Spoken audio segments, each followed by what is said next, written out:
Hello, hi అండి. అందరికీ నమస్కారం అండి. Welcome to my channel.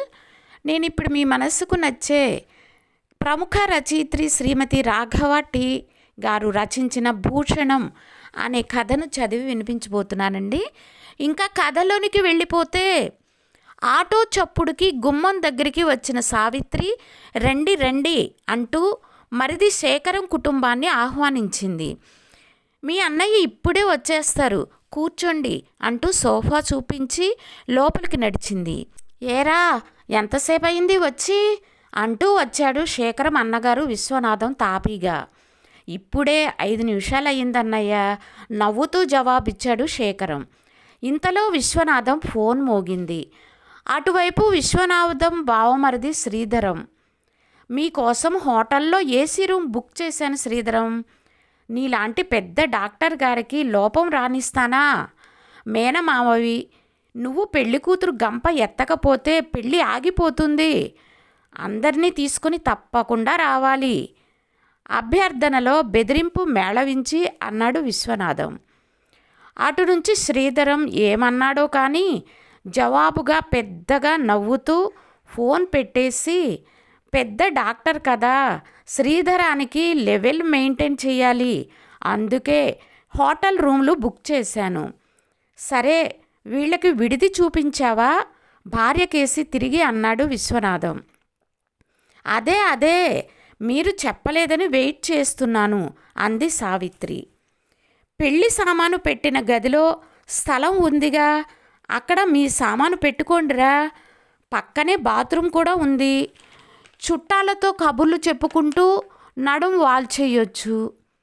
మరిదిగారు విడిగా రూమ్ కావాలంటారేమో నసిగింది సావిత్రి.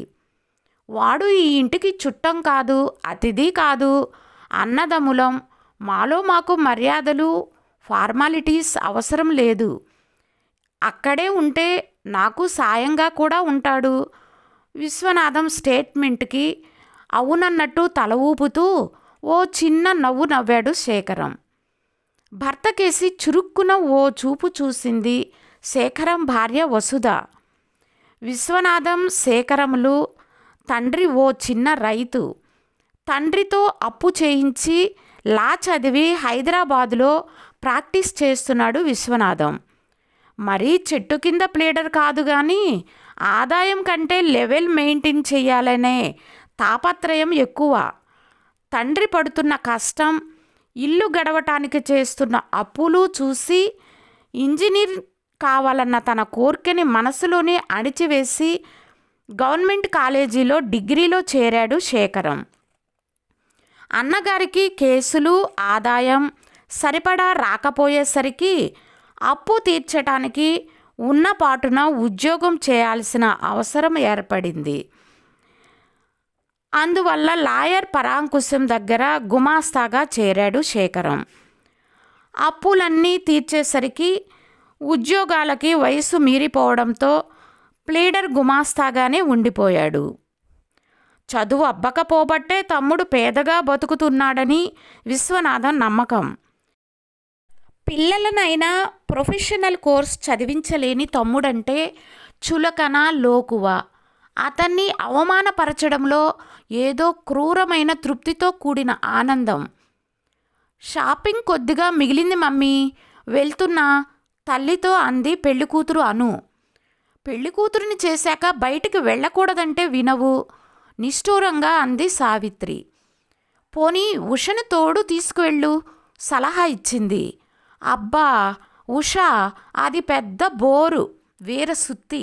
దానికంటే అమ్మమ్మను తీసుకువెళ్ళటం 100 రెట్లు బెటర్ అని వెటకారంగా అంటూ షర్టు కొనలని ప్యాంటు మీదకి లాక్కుంటూ గుమ్మం పక్కనే చిన్నబుచ్చుకున్న మొహంతో నిలబడ్డ బాబాయి కూతురు ఉషని గమనించి పట్టించుకోకుండా బ్యాగ్ ఊపుకుంటూ వెళ్ళిపోయింది అను. సణుగుడు ప్రారంభించింది వసుధ. అందుకే పెళ్ళికి ఒక్కరోజు ముందు వద్దామన్నాను. అయ్యో, మా అన్నయ్య తెగ కష్టపడిపోతున్నాడు, మనం సాయంగా ఉండాలంటూ లాక్కొచ్చారు. మన్నాటి ఉదయం శ్రీధరం కుటుంబం వచ్చారు. టిఫిన్ చెయ్యటానికి అందరూ టేబుల్ దగ్గరకు చేరారు. ఒంట్లో బాగోలేదన్న వంకతో ఉష టిఫిన్ చేయటానికి రాలేదు. సావిత్రి వడ్డిస్తోంది. అను చెయ్యి తగిలి టిఫిన్ ప్లేటు కింద పడింది. సాంబారు ఆమె డ్రస్సు మీద నేల మీద ఒలికింది. చిరాగ్గా మొహం చిట్లించి బాత్రూంలోకి వెళ్ళిపోయింది అను. పని మనిషి లోపలెక్కడో పనిలో ఉన్నట్లుంది. పిలవగానే పలకలేదు. విశ్వనాథం, ఒరేయ్ బట్ట తెచ్చి నేల బల్లా తుడిచేయ్ క్యాజువల్గా తమ్ముడు కొడుకైన రాజాకి చెప్పాడు. చుట్టాల ముందు పనివాడికి చెప్పినట్టు తనకి పెదనాన్న అటువంటి పని పురమాయించటంతో రాజా బిత్తరపోయాడు. వసుధ ఉలిక్కిపడింది. అక్కడ అంతమంది ఆడవాళ్ళు, సావిత్రి వైపు బంధువులు ఉన్నారు. ఎదిగిన కుర్రాడిని పనిగట్టుకుని బావగారు అవమానించటం చూసి ఆమె మనసు భగ్గున మండింది. అను ఎర్రబడ్డ రాజా మొహం చూసి నవ్వాపుకుంటూ వచ్చి టిఫిన్ తినసాగింది. కదలకుండా నిల్చున్న రాజాని చూసి వెళ్ళరా తుడువు అని మరోసారి విశ్వనాథం కళ్ళెర్ర చేస్తూ రెట్టించేసరికి చిన్న బుచ్చుకున్న మొహంతో మౌనంగా వెళ్ళి బట్ట తెచ్చాడు రాజా. కొడుకు చేతిలోంచి ఆ బట్టని విసురుగా లాక్కొని తుడవడం మొదలుపెట్టింది వసుధ. అవసరమైనప్పుడు మన ఇంట్లో పని మనం చేసుకుంటే తప్పులేదురా, మరీ అంతలా ఫీల్ అయిపోకు అన్నాడు విశ్వనాథం మందలిస్తున్న ధోరణిలో. ఆ మాత్రం నీ కూతురికి వర్తించదా అనుకుంటూ కసిగా పళ్ళు కొరికింది వసుధ. ముహూర్తం అర్ధరాత్రి కావడంతో ముందే రిసెప్షన్, డిన్నర్ అరేంజ్ చేశారు. ఎదుర్కోలా ముగిశాక అందరినీ వియ్యాల వారికి పరిచయం చేయసాగాడు విశ్వనాథం. ఇతను నా పెద్ద బావమరిది, పెద్ద సర్జన్. ఇతను మా తోడల్లుడు, కమర్షియల్ ట్యాక్స్ ఆఫీసర్. ఈవిడ మా మరదలు, పెద్ద కంపెనీలో సెక్రటరీగా పనిచేస్తోంది అంటూ బంధువులందరికీ పరిచయం చేస్తున్న విశ్వనాథం ఆ వరుసలోనే నిలబడ్డ శేఖరాన్ని తప్పించి ఆ పక్కనే ఉన్న లాయర్ పరాంకుశం గారిని వియ్యంకుడికి పరిచయం చేసి ముందుకు సాగిపోయాడు. అన్నగారి ప్రవర్తనతో శేఖరం మొహం అవమానంతో నల్లబడటం, కాసేపటికి తమాయించుకోవడం వసుధ గమనించింది. మొగుడి పక్కకి వచ్చి ఎద్దేవాగా అంది. కూతురి పెళ్లి ఖర్చులకి 2 లక్షల రూపాయలు సర్దటానికి పనికొచ్చిన పేద తమ్ముడి లెవెల్ వియ్యాల వారికి పరిచయం చేయడానికి సరిపోలేదా? తమ్ముడు ప్లీడర్ గుమాస్తా అంటే ఆయనకి పరువు తక్కువ. నెమ్మది, ఊరుకో, ఎవరైనా వింటే బాగుండదు భార్యని కసిరాడు శేఖరం. సరిగ్గా వారం క్రితం జరిగిన సంఘటన జ్ఞాపకం వచ్చింది శేఖరానికి. పొద్దున 9 అవుతుండగా హడావిడిగా వచ్చాడు విశ్వనాథం. మా అమ్మాయి అనూకి పెళ్లి కుదిరిందిరా శేఖరం. వరుడు స్టేట్స్లో అను చేసే కంపెనీలోనే పనిచేస్తున్నాడు. ఒక్కడే కొడుకు, కట్నం లేదు, లాంఛనాలు మాత్రం జరిపించాలి. పెళ్ళి ఎలానూ గ్రాండ్గానే చేస్తాను. శేఖరం కూతురు ఉషా తెచ్చిన కాఫీ తాగుతూ అన్నాడు విశ్వనాథం. ఏమే ఉషా, నువ్వు కూడా బీటెక్ చేసి ఉంటే నీకు అమెరికా మొగుడు దొరికేవాడు కదా. నువ్వు మీ అన్నయ్య చేసిన డిగ్రీ ఎందుకు పనికొస్తుంది? అయినా నువ్వేం చేస్తావులే. బ్యాంకు లోన్ తీసుకుని చదివించాలన్నా సెక్యూరిటీగా పెట్టడానికి మీ నాన్నకి ఆస్తి లేదు, సొంత గూడు కూడా లేదు. వేళాకోళం నేపథ్యంగా పైకి విచారాన్ని వ్యక్తపరిచాడు విశ్వనాథం. పెదనాన్న మాటలకి అప్రసన్నంగా మోహం చిట్లించింది ఉష. నేను చిన్న పని మీద వచ్చానురా. పెట్టుబడి బట్టలకి కొద్దిగా ఓ 2 లక్షలు తగ్గింది. శ్రీధరాన్ని అడుగుదామంటే ఇంత చిన్న మొత్తం మా అన్నయ్యని అప్పు అడిగితే మన లెవెల్కి అవమానం అని అడ్డుపడింది మీ వదిన. చిన్న మొత్తం కదా, నువ్వేమైనా చేబదులుకి ఎవరి ద్వారానైనా ప్రయత్నించగలవా? శేఖరం గంభీరంగా నిట్టూర్చి, బ్యాంక్ తెరవని అన్నయ్య. ఉషా పెళ్లి కోసం పోగు చేసి దాచింది ఉంది. దాని పెళ్లికి ఇంకా టైం ఉంది కదా, డ్రా చేసి ఇస్తాను అన్నాడు శేఖరం. నోటి మాట మీద 2 లక్షలు ఇస్తారా? నోటు రాయించుకోరాదు. లోపలికొచ్చిన భర్తతో సన్నగా అన్నది వసుధ. నేను ఇస్తున్నది మా అన్నయ్యకి, చేస్తున్నది సాయం, వడ్డీ వ్యాపారం కాదు, కోపంగా అన్నాడు శేఖరం. డబ్బు తీసుకొని వెళ్ళిపోయాడు విశ్వనాథం. మీ తమ్ముడిని పెళ్లివారికి పరిచయం చెయ్యలేదేం? ఆరా తీసింది సావిత్రి. కలిగిన వారింటికి పెళ్లికి వస్తున్నప్పుడు కనీసం స్టేటస్ కోసమైనా మంచి బట్టలు వేసుకోవాలన్న ఇంగిత జ్ఞానం లేనివాడిని తమ్ముడని పరిచయం చేయటం నాకు అవమానంగా ఉంది, ఈసడింపుగా అన్నాడు విశ్వనాథం. అతని దృష్టిలో మంచి అంటే ఖరీదైన అని అర్థం. అడగగానే నోటు కూడా లేకుండా డబ్బు సాయం చేశాడుగా అంది సావిత్రి. గాడిద గుడ్డేం కాదు. నేను వాడి దగ్గర 2 లక్షలు తీసుకోవడం అంటే వాడి లెవెల్కి గొప్ప క్రెడిట్ ఇచ్చినట్టే. నా అవసరానికి సాయం చేసే అవకాశం వాడికి రావటం వాడి అదృష్టం అన్నాడు విశ్వనాథం. పెళ్లి వేడుకలన్నీ ఆర్భాటంగా ముగిశాయి. భోజనాల దగ్గర కూడా విఐపి చుట్టాలకి అతిథులకి మర్యాదలు చేయడంలో మునిగిన విశ్వనాథం శేఖరం కుటుంబం తిన్నారో లేదో కూడా పట్టించుకోలేదు. ఒకవేళ ఎవరన్నా ఆ ఊసి ఎత్తితే ఆ ఇంట్లో వాళ్ళకి కూడా అతిథి మర్యాదలా అడిగి పెట్టించుకుని తినాలి, కానీ అయినా పట్టించుకుని మర్యాదలు చేసేటంత గొప్పవాడేమీ కాదులే అన్నీ కొట్టి పడేసేవాడు. పెళ్లి కూతురు అత్తవారింటికి, మిగిలిన చుట్టాలు వాళ్ళ ఊళ్ళకి వెళ్ళిపోయారు. భోజనాలు చేసి వెళ్ళటానికి సిద్ధపడుతున్నాడు శ్రీధరం. శేఖరం కుటుంబం కూడా వెళ్ళటానికి తయారవుతుంది. ట్రేలో చీర రవిక పెట్టి తెచ్చిన సావిత్రి వసుధకి బొట్టు పెట్టి ఇచ్చింది. తన చేతుల్లో ఉన్న చీర రోడ్డు మీద ఫుట్పాత్ల మీద పెట్టుకుని అమ్మే చవక రకం చీర అది. 100 రూపాయలు కూడా చెయ్యని ఆ చీరని చూడగానే వసుధ ముఖం మ్లానమైంది. 3,000 ఖరీదు చేసే పట్టు చీరతో పాటు వెండి కుంకుమ భరిణలు శ్రీధరం భార్యకి, మరికొందరు విఐపి భార్యలకి సావిత్రి పెట్టడం కళ్ళారా చూసింది వసుధ. తను ప్లీడర్ గుమాస్తా భార్య కాబట్టి తన లెవెల్కి ఈ మాత్రం చాలనుకుని పనివాళ్లకు ఇచ్చే చీర పెట్టింది. తోడికోడలు చేసిన అవమానానికి కళ్ళల్లో నీళ్లు తిరిగాయి. ఆమె ఆడమనసు భరించలేకపోయింది. చీరలు కొనడానికి నా డబ్బు కావలసి వచ్చింది, కానీ ఓ మంచి చీర నాకు పెట్టడానికి మనసు రాలేదా? ఉక్రోషంతో చీర విసిరి కొట్టపోయి భర్త గుడ్లురిమి చూడటంతో తల తిప్పుకుంది వసుధ. ఎక్కువ మంది అతిథులు రావడంతో పెట్టుబడుల కోసం తెచ్చిన చీరల్లో ఒక్కటి కూడా మిగల్లేదు. మిగిలిన వాటిల్లో ఈ రంగు నీకు నప్పుతుందని పక్కకి తీసి పెట్టాను నవ్వుతూ అన్నా సావిత్రి కళ్ళల్లో తోడికోడలి పేదరికం పట్ల చిన్న చూపు, లోకువ స్పష్టంగా తెలుస్తోంది. నువ్వు నాకిచ్చిన 2 లక్షలు నా దగ్గర దాచుకున్నావు అనుకోరా శేఖరం. రేపొద్దున నీ కూతురి పెళ్లికి ఉపయోగపడుతుంది. 10వ క్లాసు పాసైన వాడైనా 1,00,000 కట్నం లేనిదే పుస్తి ముడివెయ్యడు. మా అనుకి దొరికినట్టు కట్నం తీసుకోని మొగుళ్ళు అందరికీ దొరకరు కదా.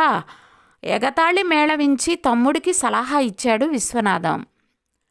అలవాటు ప్రకారం చిరునవ్వే శేఖరం సమాధానం. వెళ్ళిపోతున్నామని చెప్పటానికి వచ్చిన వంట వాళ్లలో ఓ కుర్రాడు రాజాని గుర్తుపట్టి పలకరించి చెయ్యి కలిపాడు. నీకు ఇతను తెలుసా? వంట కుర్రాడిని చూపిస్తూ రాజాని అడిగాడు విశ్వనాథం. స్కూల్లో నా క్లాస్మేట్ పెదనాన్న. ఉద్యోగాల కోసం ఎన్నాళ్ళు తిరుగుతావు? ఎంఏ పాస్ అయిన వాళ్లే గతి లేక బతుకు తెరువు కోసం ఫ్యూన్ ఉద్యోగాలకి ఎగబడుతున్నారు. ఇక మీకెక్కడ దొరుకుతాయి వైట్ కాలర్ ఆఫీసర్ ఉద్యోగాలు? అలా కలలకంటూ ఉండిపోతే వయసు మీరిపోతుంది. కొన్నాళ్ళు నీ ఫ్రెండ్తో కలిసి ఈ క్యాటరింగ్ కంపెనీలో పని నేర్చుకో. అనుభవం వస్తే సొంతగా పెట్టుకోవచ్చు. అది చేత కాకపోతే నా దగ్గర ప్లీడర్ గుమాస్తాగా చేరుదూగాన్లే. పెదనాన్న ఉచిత సలహాకి రాజా తేలిగ్గా నవ్వి, చూద్దాంలే పెదనాన్న అన్నాడంతే. అప్పుడే కారు దిగి గబగబా లోపలికి వచ్చిన సీనియర్ లాయర్ పరాంకుశం గారిని చూసి హడావిడి పడుతూ లేచి మర్యాదగా ఆహ్వానించాడు విశ్వనాథం. ఆయన లోపలికొస్తూ విశ్వనాథంతో మాట్లాడకుండా తమ్ముడు శేఖరంతో, నేను వరంగల్ వెళ్ళిపోతున్నాను శేఖరం. అబ్బాయి రాజా ఎక్కడా ఆత్రంగా అడిగాడు. కళ్ళు పెద్దవి చేసి పరాంకుశం గారికేసి ఆశ్చర్యంగా చూస్తున్నాడు విశ్వనాథం. లోపల నుంచి నవ్వుతూ వచ్చాడు రాజా. చేతిలో ఉన్న ఆర్డర్ పరాంకుశం గారికి ఇస్తూ, సెలెక్ట్ అయ్యాను సార్ అన్నాడు. నాకు తెలిసి యంగ్ మ్యాన్, నువ్వు సాధిస్తావని, పెద్ద పార్టీ ఇవ్వాలి నవ్వుతూ రాజా భుజం తట్టాడు. ఏమో ఈ విశ్వనాథం, మీ తమ్ముడి కొడుకు రాజా కలెక్టర్ అయ్యాడు, స్వీట్ పెట్టవా? విశ్వనాథం వైపు తిరిగి సంతోషంగా అన్నాడు పరాంకుశం. అదిరిపడి తూలి పడబోయి నిలవరించుకున్నాడు విశ్వనాథం. ఆఫ్టర్ ఆల్ ఓ ప్లీడర్ గుమస్తా కొడుకు కలెక్టరా? ఎప్పుడు చదివాడు? తను వాడిని ఓ రిఫ్రాఫ్ అనుకున్నాడు ఇన్నాళ్ళు. డిగ్రీ క్వాలిఫికేషన్తో ఎక్కడో ఏ గుమస్తాగానో, అది దొరక్కపోతే ఏ ఫ్యూన్గానో చేరతాడు అనుకున్నాడు. ఇది ఎలా సాధ్యం? డిగ్రీ అయ్యాక ఎంబీఏ చేస్తూ సివిల్స్కి ప్రిపేర్ అయ్యాను పెదనాన్న. లక్కీగా ఫస్ట్ అటెంప్ట్లోనే అపాయింట్మెంట్ వచ్చింది. ఆయన ఆలోచనల్ని గమనించినట్లుగా చెప్పాడు రాజా. అన్నట్టు నీకు మరో విశేషం విశ్వనాథం. మీ తమ్ముడు కూతురు ఉషని మా రెండోవాడు శ్రీరామ్కి, అదేనయ్యా డాక్టర్కి, వాడికి చేసుకుంటున్నాము. కట్న కానుకలు లేవు. పిల్ల బంగారపు బొమ్మ, సుగుణాల రాశి. అంతకంటే మంచి సంబంధం నాకెక్కడ దొరుకుతుంది? గోదావరి ప్రవాహంలా సాగిపోతున్న పరాంకుశం గారి మాటలకి తల తిరిగిపోతుంటే చేష్టలుడిగి కొయ్య బొమ్మలా చూస్తూ ఉండిపోయాడు విశ్వనాథం. తలలో ఎన్నో ప్రశ్నలు సుళ్ళు తిరుగుతున్నాయి. పెదనాన్న, ఆర్థిక స్తోమత లేదనేగా మమ్మల్ని నలుగురిలో చులకన హేళన చేశావు. పనివాళ్లుగా ట్రీట్ చేయటానికి కూడా వెనుకాడలేదు. ఇప్పుడు మా స్టేటస్ నీకంటే ఎత్తుగా పెరిగింది. నీ లెవెల్ నువ్వు చూపించినట్లే ఇప్పుడు నా లెవెల్ చూపించినా అని రాజా అడిగితే చెప్పటానికి తన దగ్గర జవాబు లేదు. అందరి ముందు తన పరువు పోతుంది. మంచి ఉడుకు రక్తమున్న కుర్రాడు, అడిగినా అడుగుతాడు. చెమటలు పడుతున్నాయి విశ్వనాథానికి. పెదనాన్న కాళ్ళకి నమస్కారం చేసి దీవెనలు తీసుకోండి, మనం బయలుదేరుదాం. పిల్లలతో తమ్ముడు శేఖరం అంటున్న మాటలకు మరింత విస్తుపోయాడు విశ్వనాథం. దండం పెట్టిన వాళ్ళని ఏమని దీవించాలో తెలియక తెల్లమొహం వేశాడు. చిరునవ్వుతో వెళ్ళొస్తామని చెప్పి బయలుదేరింది శేఖరం కుటుంబం. ఒక్క తిట్టు కానీ విమర్శ హేళన ఏవీ లేకుండా, పెదనాన్న మా లెవెలేమిటో ఇప్పుడు తెలిసిందా అని ఎగతాళి చేయకుండా, అహంకారంతో మమ్మల్నెందుకు అవమానించావని నిలదీయకుండా వెళ్ళిపోతున్న శేఖరం కుటుంబాన్ని చూస్తూ అలా నిలబడిపోయాడు విశ్వనాథం. టీవీలో పక్కన స్టూడెంట్స్ ప్రోగ్రాంలో ఓ పాప చదువుతోంది గట్టిగా. చంపదగిన ఎట్టి శత్రువైనా అహంకరించి స్థాన బలమి చూసుకొని అవమానిస్తే బదులు తీర్చుకోవటం, తిరిగి అదే పద్ధతిలో అవే మాటలతో హేళన చేసి అవమానించటం సరైనది కాదు. తమ ఎదుగుదల అనే పెద్ద గీతతో క్షమించి గౌరవించడం ఆ దోషికి మరణశిక్ష సదృశం. విశ్వనాథం తల అడ్డంగా అర్థమైందన్న భావంతో నిలువుగా ఊగింది. వాళ్ళని అవమానించి బాధ పెట్టాలని నోటి దురుసుతనంతో తనన్న మాటలని సహనమే భూషణంగా గల ఆ కుటుంబం స్వీకరించకుండా వెనక్కి తనకే ఇచ్చేసినట్లయింది. ఇప్పుడు సమాజంలో తమ్ముడి లెవెల్ కొండంత పెరిగినా కూడా విఘ్నత గల అతను తనని క్షమించడం ద్వారా అవమానించాడు. ఈ అవమానం తన లెవెల్ని చిన్న గీతని చేసి తన అహంకారం మాడు పగలగొట్టింది. చెమర్చిన కళ్ళని అద్దుకుంటూ వేదాంతిలా నవ్వుకున్నాడు లాయర్ విశ్వనాథం. మొట్టమొదటిసారిగా భర్త ముఖంలో పశ్చాత్తాపం అనే భావాన్ని ఆశ్చర్యంతో చూస్తున్న సావిత్రికి తెరుచుకున్న నోరు మూసుకోవడానికి సాధ్యపడటం లేదు. కథ సమాప్తం. ఈ కథ గనక మీకు నచ్చినట్లయితే ప్లీజ్ లైక్ చేయండి, సబ్స్క్రైబ్ చేయండి. Thank you for watching.